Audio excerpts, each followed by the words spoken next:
of Faye McCollum, Head of School of Education of the University of Adelaide, Matthew White, Associate Professor of the School of Education of the University of Adelaide, and as facilitator, Rosalinda Ballesteros, Director of the Institute for Wellbeing and Happiness Science, Universidad Tec Milenio.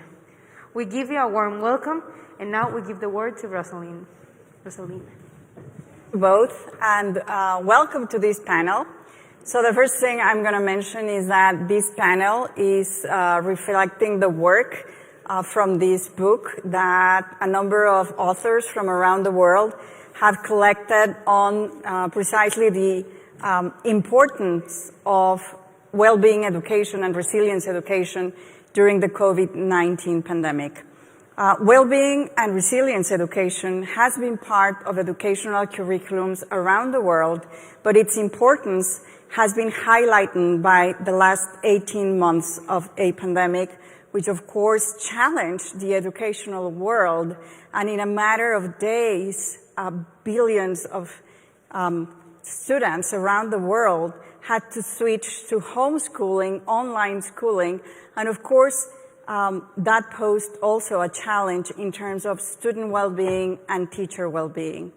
So what you'll hear today is based on the experiences that Faye and Matthew had, both from being the editors of this book and being also authors within the book. And I'm also going to share a little bit about what we have done at Universidad Tec Milenio, where I am heading the Institute for Wellbeing and Happiness Science, where we have been implementing well-being education in the curriculum since 2013. And of course, these topics are of such relevance that curriculums around the world reflect them, as I was mentioning, and Australia is one of the first countries where actually in some of the provinces, well-being and resilience are part of the educational curriculum at different levels of the university. So I'd like to welcome you both, Matthew and Faye. Thank you for being here with us. And I'll just mention that because of the difference in time zones, they're actually joining us from one day ahead of us. So for them, it's the day of tomorrow. So it's wonderful that we can have this conversation and that the technology that we have allows for us to have this conversation, and I hope that next year you can join us in person as we continue to navigate the challenges of this pandemic. So I'd like to, Matthew, in the context precisely of the challenges that the pandemic presented to education and understanding that about 2 billion students in March 2020 had to move from going to school to some kind of homeschooling where both teachers, professors, instructors, and parents face the challenge of working this way. So I'd like to first of all ask you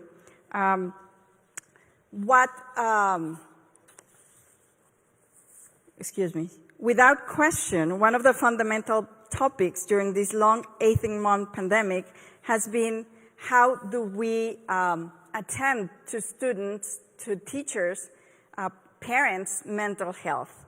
So what are the recommendations that you can give us, and how should schools, now that we have lived through this process, transform as some of the educational systems are now going back to hybrid educational models, part-time in school, part-time from home, and the challenge of going back to homeschooling is still present in many countries around the world. Thanks, Rosalinda, and it's fabulous to see you, and greetings from Australia to all my friends in Tec Milenio and Monterrey in particular. Thank you for inviting us to participate in this panel discussing COVID-19 and its impact on wellbeing education. Your question is a really great starting point for our dialogue this morning as we explore issues related with wellbeing education.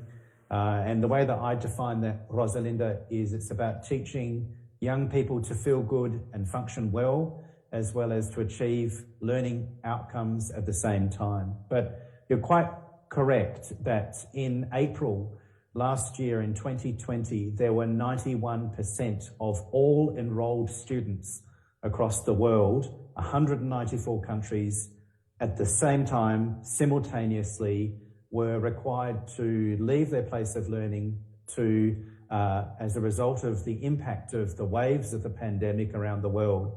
But this was an unprecedented experience that we experienced last year, and of course, we still are experiencing various waves and the impact of that and various variations of the COVID-19 pandemic at present.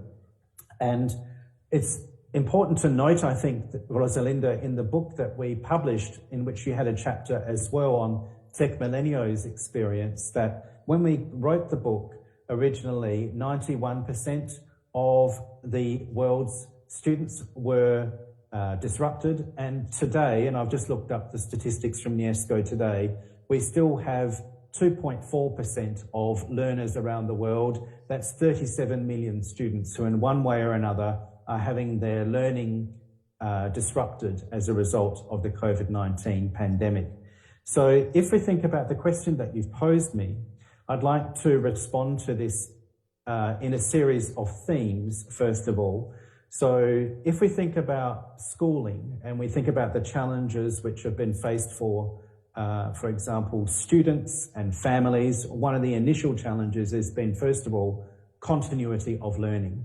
And this has been the major objective that teachers in particular have sought to do, as they have sought to support the well-being of their students, to see that they're feeling good and functioning well during this difficult period, but also have been able to maintain continuity of learning throughout this. And this has then in turn had an impact on teacher well-being, which I know that Professor Faye McCallum, my colleague, will speak to shortly.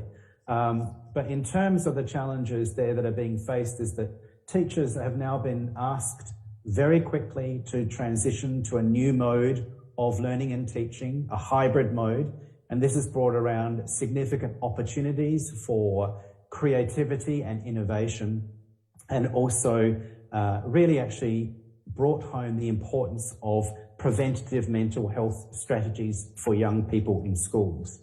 So one of the challenges I think that we are seeing in the evidence that is reported in the book is that some parts of the world were very effectively preparing young people with preventative well-being, mental health skills, and then also resilience skills before the pandemic hit. And in some instances, we see evidence that those students were able to navigate the challenges of the disruption of the pandemic to their learning better than others. Then there's also the challenge, which I'd also like just to outline, Rosalinda, in response to your question around the role of management and leadership and the issues that are being faced there.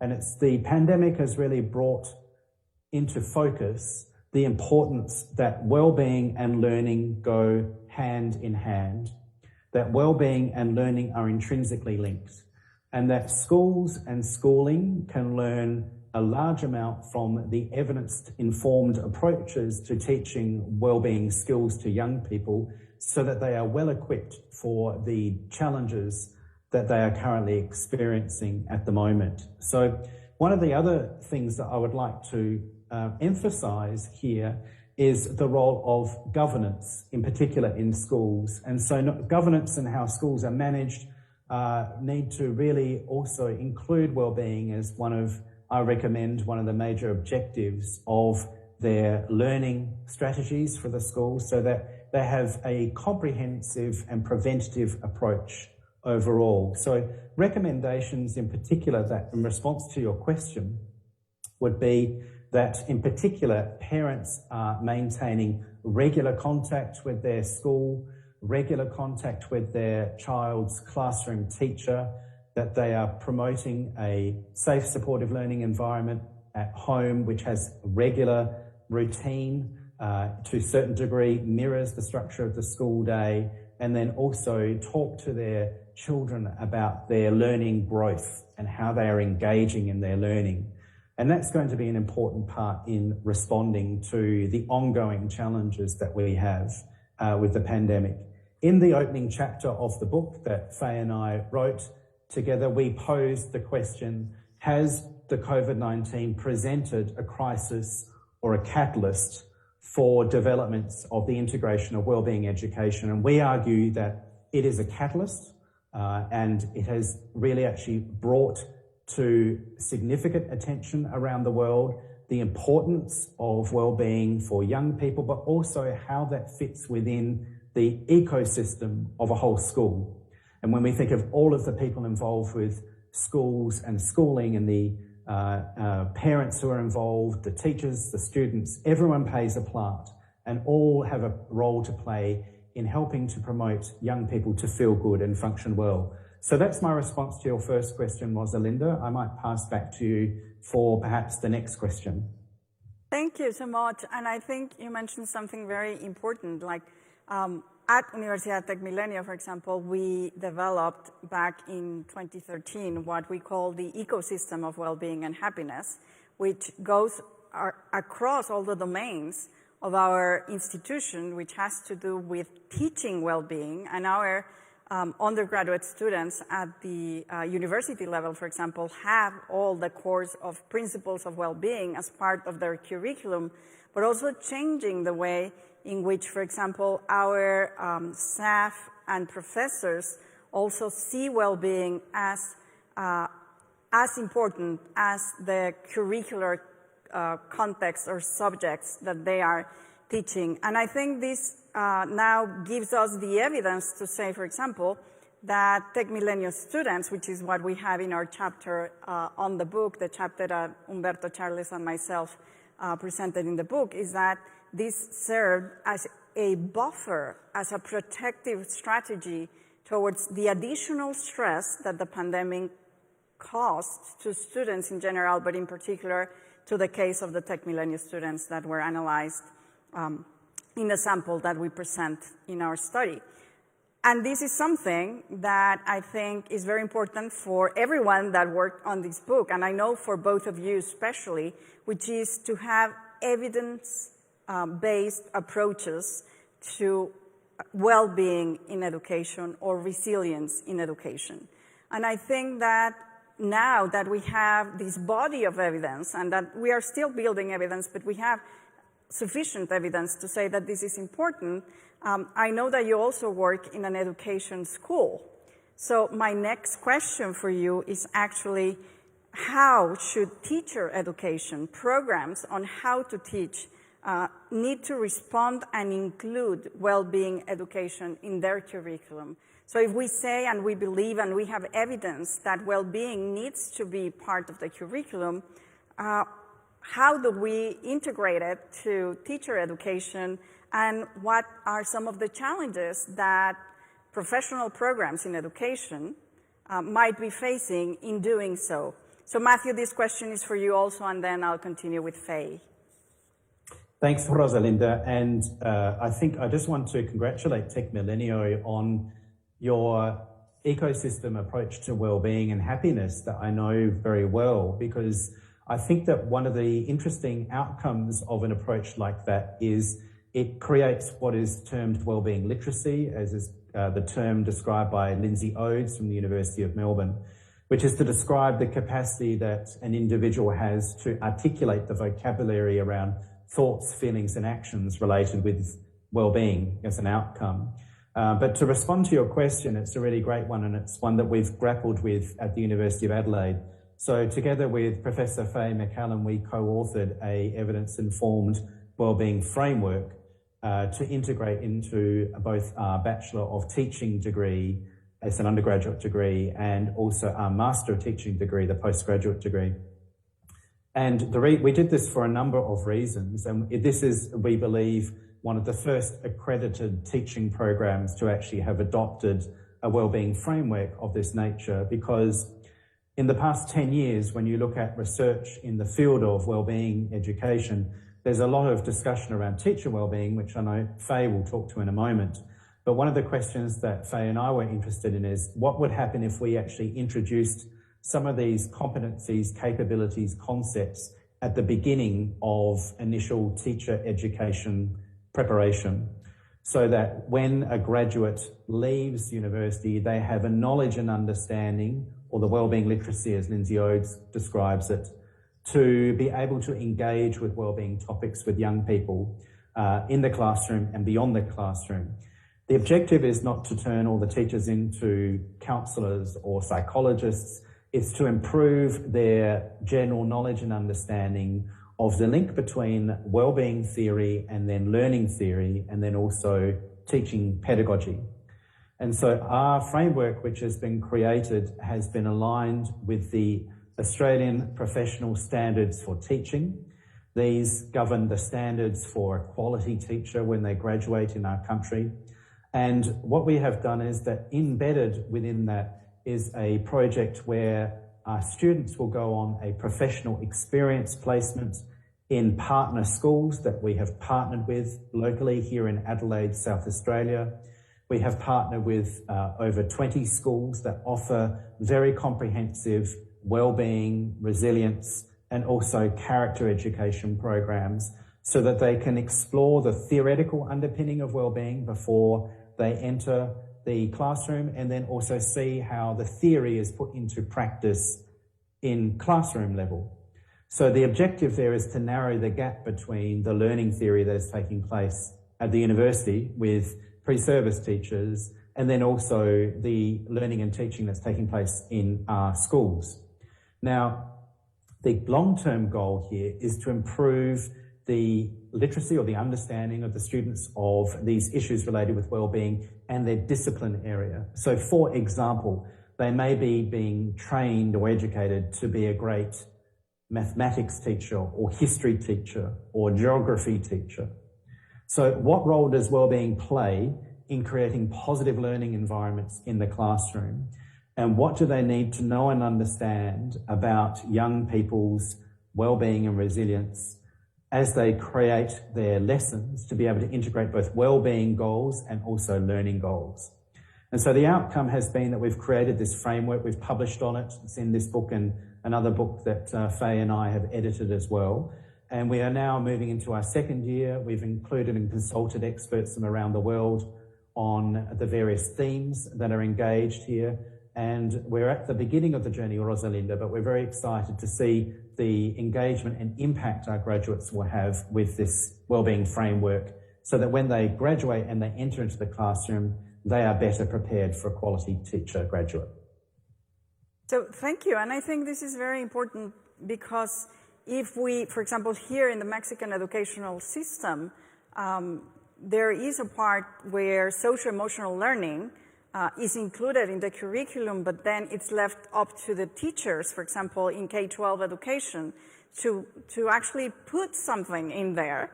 And if we don't have the adequate tools for teachers to actually understand first well-being for themselves and a framework, and also then how to teach well-being, I think then it's just an empty space that's going to be there on academic models.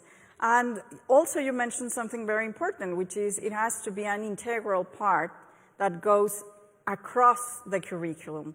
And I remember when we were starting, and we have the course of Principles of Wellbeing, but then when we were working with professors in other areas, accounting, economics, communications, or any other area, and we actually said, you know, you can also incorporate well-being into your classroom, then it seemed like something that sounded back then in 2013 like something that was out of their scope. But now, of course, the pandemic has shown us that this is very important. And after the continuity of teaching, one of the challenges of long-term effects of the pandemic, it's going to be for us to observe what happens with students, teachers, every community well-being. So Faye, I would like also to thank you for being here, and now move to ask you a couple of questions, and then we'll have a conversation. So I think one of the very important things also, and you do this in the book, is to define well-being. And this definition that is also science-based is very important. So my first question would be, how would you define well-being, or how is it presented in the book? And how has it helped during the COVID-19 pandemic to actually have a definition, a framework, and be able to see interventions on this topic? Thank you, Rosalinda, and it's a pleasure to be part of your conference. And I, again, like Matthew, wish I was there. Look, wellbeing is a very contested area to define, as you might know, and there's been various definitions in psychology, sociology, health and medical, environmental and business disciplines. And historically, it's been referred to as the absence of disease. And still today, a lot of research is still dominated by the negative deficit approaches, which focus on ill health. But my view is to take a positive approach. And it's very akin to the Huppert and So definition that Matthew alluded to, which is feeling good and functioning effectively. But I also like the analogy which is used by Dodge, which is around a set of old-fashioned scales, the one with two plates. You're probably familiar with it. And on one side, we have resources that teachers can access to help them with their daily work. It could be professional development, it could be services and facilities, it could be support from leadership or colleagues, could be a whole range of things. And on the other side of the scales in the other plate, we have challenges. So teachers' work is very complex and ever-changing and demanding, as we all know. So these challenges can be heightened at certain times of the year and by different external pressures or internal pressures. So, you know, I quite like that analogy, because I think if teachers are aware of that, they can help to manage their own well-being. But in one of my earlier books, my 2016 book, I actually define well-being as being diverse and fluid, because it actually moves and changes. It's not a static thing. It also should respect family and community beliefs, values, experiences, culture, opportunities, and contexts across time. And as we've experienced, these things do change, and we need to take them into account in our own well-being. What might happen for a school in Australia might be different in Mexico or in another part of the world. So context is important, time is important, and change is important. And well-being also encompasses individual, collective, and environmental elements, and they can continually change across the lifespan. So teachers do have a responsibility for their own individual well-being, but in a school, it's a collective responsibility as well. And in a book that Matthew and I are finishing at the moment, actually tomorrow, we talk about, you know, well-being being a community responsibility. And I think the pandemic has helped many of us realise that the impacts on community very much influence what happens in a school, which is often at the centre of a community, which obviously affects teachers' work and the children's learning in the classroom. So the definition that I've just outlined, I think, is really aptly suited to the experiences we've all lived through and endured in the last couple of years during this ongoing pandemic. And it's important to acknowledge that stress, things like stress and burnout and ill health, have been well documented under non-crisis situations, but we're only now starting to see a little bit of work come out around, you know, what's manifesting itself in a crisis situation. And one of the chapters in our new book, I talk about, you know, well-being, teacher well-being during times of crisis. And yes, at the moment it's the pandemic, but it could be anything. It could be, you know, a climate catastrophe. It could be a terrorist attack. It could be poverty and other sorts of influences on schools. So these crisis situations, I think, coming out of the pandemic have shown that, you know, well-being is taking a bit of a new life, if you like. And during the pandemic, we've all faced new and unexpected stresses. Many of us have demonstrated resilience, and we have found effective ways to manage our well-being.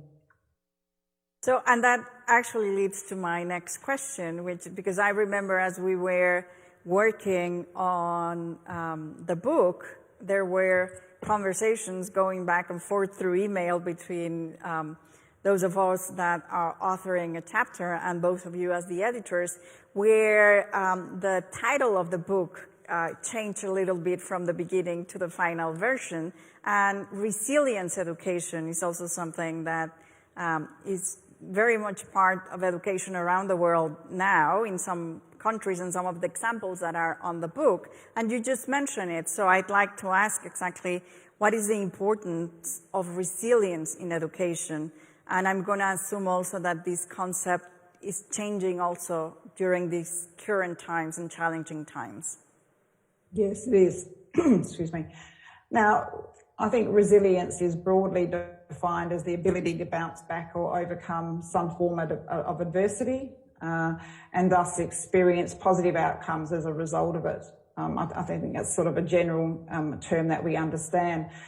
And I think the experiences of late clearly point out the significance of overcoming the impacts on our life and work, and that we do need to focus on moving forward. We can't dwell in the crisis. And I think we've shown that, there are increases in mental health situations of those people that do dwell in the moment. And so you've got to have hope and you've got to look forward. And I think some of the things coming out of education are that we are looking at doing things differently. And I think the pandemic has sort of stimulated that. So across the world, there are reports of, unfortunately, increased anxiety, depression, isolation and mental health as a result of this pandemic. And unfortunately, many of our young people have been impacted the most. And that's because COVID has disrupted their schooling. And it's disrupted schooling across many levels. And Matthew mentioned some of the examples there. But if you think about the children who were due to start school in their first year, which is a really important start to their formal schooling. And in Melbourne, Australia, which is the city in the world that's had the most lockdowns, there are reports coming out there that children that were due to start school have missed at least 12 weeks of school. And that's really disrupted things like relationship building with teachers and adults, with other children. Early literacy and numeracy concepts have been missed, but also that routine of going to school, the school structure and starting their journey. And every child in every year level clearly has been impacted, but it's those transition years that have been most impacted, like the first year, like moving from, primary or foundational schooling to secondary, but also the last year has been significant too for those students who were due to complete and celebrate formal schooling. They've missed celebrations, but also their exams and assessments changed, and their post-school options have been affected. Now, young people, through Wellbeing and Resilience Education, they need to know how to improve their emotional, physical and social wellbeing and resilience so that they can also move forward. And COVID-19 has affected schooling at individual, teacher, parent and community levels. And there's been increased unemployment, underemployment and uncertainty in the job market. So it's fair to say that schools are confused and grappling a bit with, well, how do we prepare our young people now for the future? What is the future of the job market? What are the skills and competencies that our young people now need? Is it changing and how is it changing? And what's our role? What's our sense of purpose in schooling now? And we need to think about it differently. So clearly technology has really helped us get through the pandemic. Because children are learning in new ways and teachers are teaching in new ways. But from a number of teachers that I have collected some evidence on during the pandemic with some research that both of us conducted, have very clearly said that teaching cannot be replaced by technology, and face-to-face is very important for building relationships, for engaging students, and for meeting certain learning outcomes. So we need to keep that in mind as we adopt some forms of technology and move forward.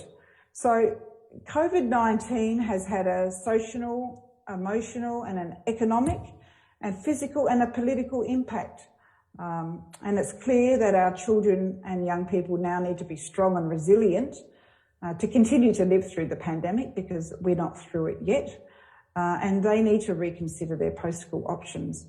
So I think that's a good answer to your question around how resilience and wellbeing has been heightened because of the pandemic, and how we need to have hope and optimism and move forward. Yeah, and I think there's hope, because as Matthew mentioned, and you both have also these theses, is that really the pandemic is a catalyst for the educational systems to be able to acknowledge the importance of well-being and resilience education. So for me, this is something that is very hopeful. But as you mentioned, as the continuity of education became something really important during 2020, and as we moved to a second school year, depending on the calendars around the world, also at homeschooling or at hybrid models with the challenges that the other time, boredom, and the different things happening also in terms of economics and the pandemic curves, lockdowns in different forms in different countries.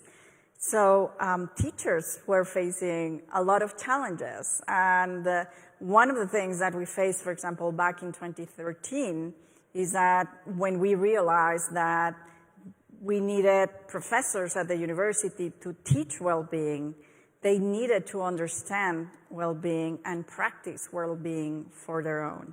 So I'd like to ask you, Faye, because I know you work with teacher well-being, what are some of the challenges that teachers faced for their own well-being during these challenging times, and how are some of the schools responding?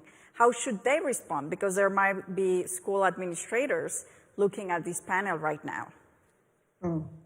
Look, I think during the height of the pandemic, it was clearly a crisis, and schools and schooling systems and school leaders put a lot of pressure on teachers. And that was with the changing demands of how to teach and the tight timeframes in which to do it. And there were some schools that had basically 24 hours notice to change from face-to-face teaching to an e-version or an online version or a remote version or a hybrid version. And teachers often didn't have the skills to teach that way because most schools were not teaching in an online environment all of the time. They might have been dipping in and out of it. And they had to do it very quickly. And that put a lot of pressure on teachers. They spent numerous hours preparing these new ways of teaching. And then things would change again, and a couple of days later, systems would make different decisions and say, no, we're not doing that now, we're doing it this way. So, that workload that was associated with all of that made the job very stressful. And it was something teachers hadn't experienced before. Another challenge was their working conditions. So some teachers were working from home all of the time and online. And for those that were working from home, they were often parents as well. So they were having to manage their own children's learning as well as teach their children, and often partners or family would be working from home. So we had shared working spaces. Sometimes, most of the time, they were unsuitable. They had to share equipment. And then there were technology issues. Often access was a problem in some parts of the world. And I really like a quote I read about that UNESCO reported that said, you cannot do anything with your smartphone if you do not have electricity, if you do not have connectivity, and you do not have network coverage. And I think that puts in mind, you know, a lot of places really struggled with teaching with technology because of that. Another challenge was personal and professional anxiety. So for those teachers that had to go to school and front up with often the frontline workers' children who had to go to school physically, they felt anxious about their own health because this was pre-vaccination, remember? And they felt that they were being put at risk and they were putting their families at risk, and some of them were grieving at the same time, and that made emotionally the work very difficult. There was also the professional anxiety of, you know, keeping the job going. They wanted to keep things as normal as possible because routine's really important for children, school children. And some leaders put a lot of pressure on teachers and didn't take into account all these changing circumstances. They were anxious about student progress, particularly those ones in the senior years of schooling. So that was another challenge, to make sure if the assessments were changed, they were changed so that they could still meet their tertiary scores or whatever results they needed from school. There was also increased pressure from parents. Parents were seeking support. How do I homeschool? You know, how do I help children with my mathematics problems? How do I do this? And for very young children, remote learning was basically impossible because, you know, often they learn through a play curriculum or a very activity-based program or curriculum. Parents were struggling with that. That put increased pressure on teachers. So there are some of the challenges. Now, in some of the research I've conducted, it was interesting that some teachers found it all too hard and have actually left the profession. That's happened. But there were a lot of positive stories that came out as well. For those teachers working at home, they actually felt they had more autonomy in their work and a more balanced day. And if you know some of the literature around teacher wellbeing, you know that a lack of autonomy is one of the main stresses on teachers, that, you know, things are always put down on them to do and they don't have a say and they don't make the help in the decision making. So they were having to make some of their own decisions on a daily basis about changing assessments or changing the way they were teaching or how they were relating to children or parents, and they actually really enjoyed having that autonomy. And the balanced day, they felt they had more time during the day, particularly those who weren't commuting to a workspace. So they used that time really productively to look after their own wellbeing, to go for a walk, to sit and have lunch, because they wouldn't have lunch duties and things like that, to connect with their family who were also at home, to take the dog out the gate and go for a walk. So they actually used that time to focus a little bit on their own physical well-being, and many reported positive outcomes from that. Another strategy that they really appreciated was, well, one, the fact that they were employed and not unemployed or underemployed. So that financial security was important for them to be able to function, but also the connection they maintained with students. They tried to keep the normal school routines, connections with kids, relationships with children going as normally as possible. And so that was important for them as a strategy to have that daily connection and to check in. They experienced a lot of gratitude from parents, and I noticed yesterday the People magazine has named all teachers in the world with People of the Year awards as recognising their resiliency. Now that would not have happened a couple of years ago. So teachers have been appreciated, which is fantastic for their self-esteem. There were some great examples of supportive leaders that helped teachers in the classroom, and some of the schools have now changed the way that they do things to be more supportive of teachers and their well-being.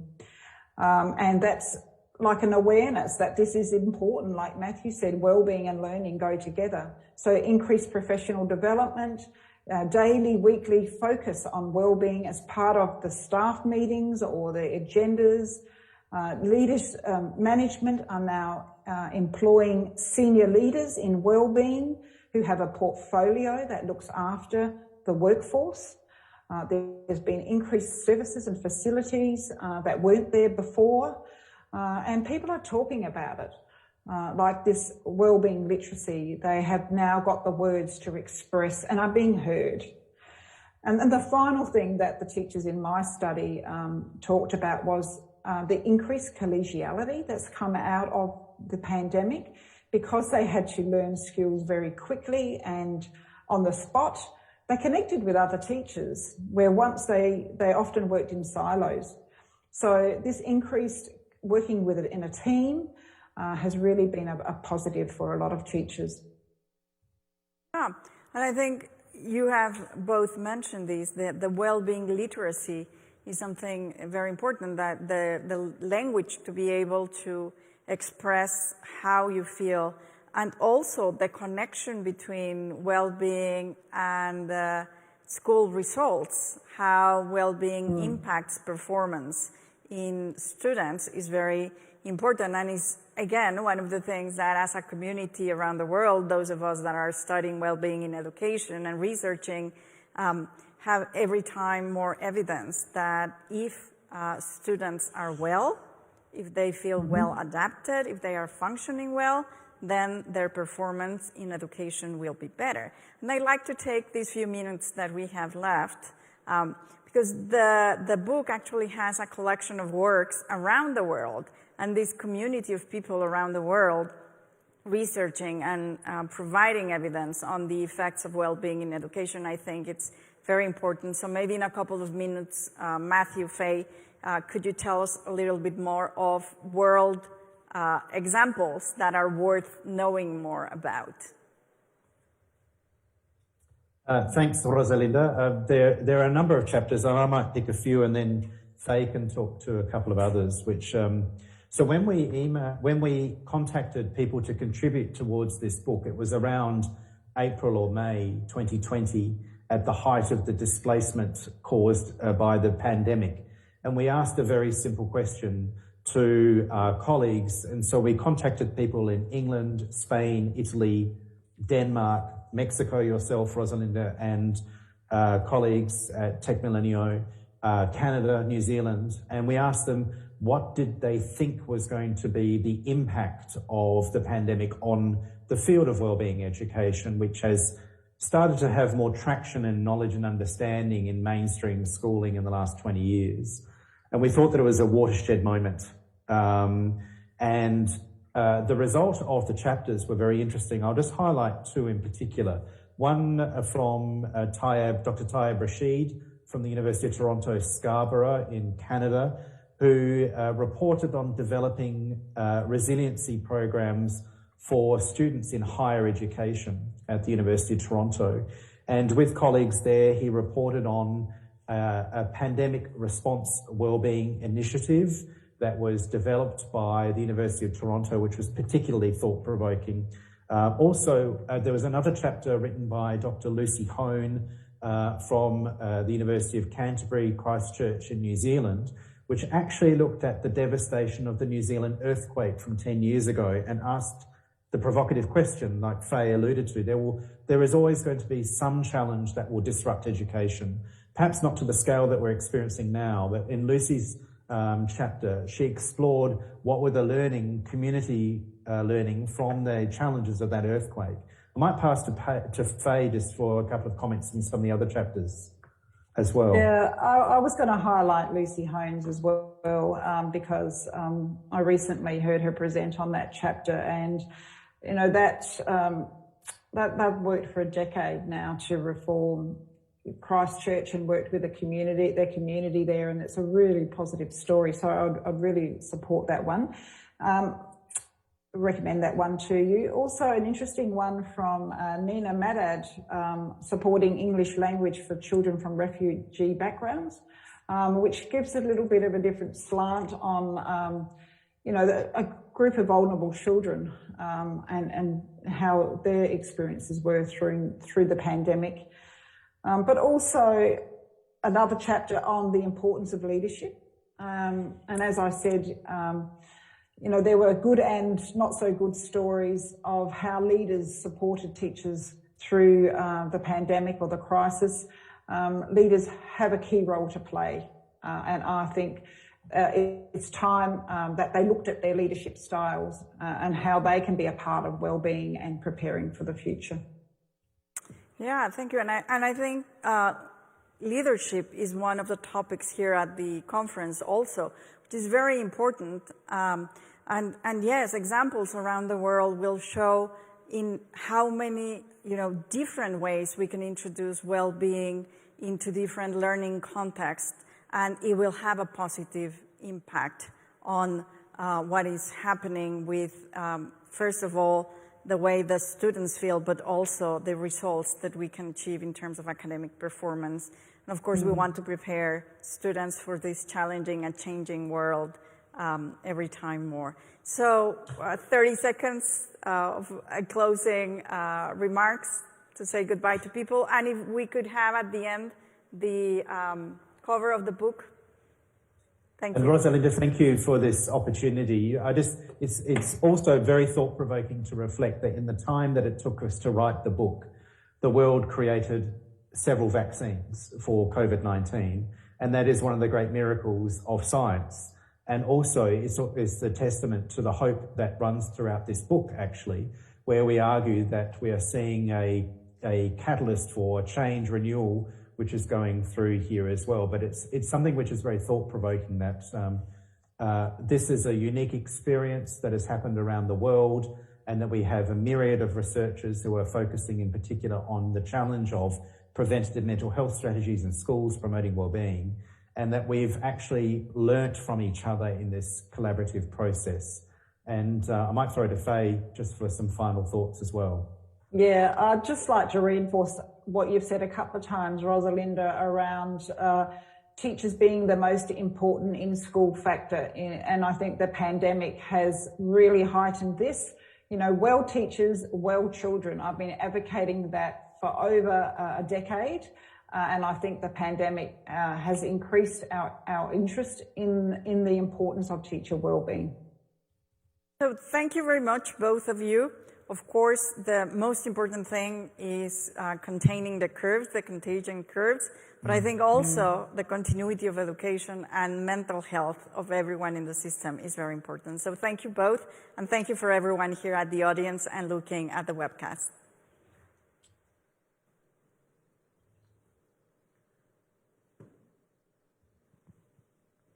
We would like to thank all three of our panelists for their excellent participation, and we also want to thank you all for being here.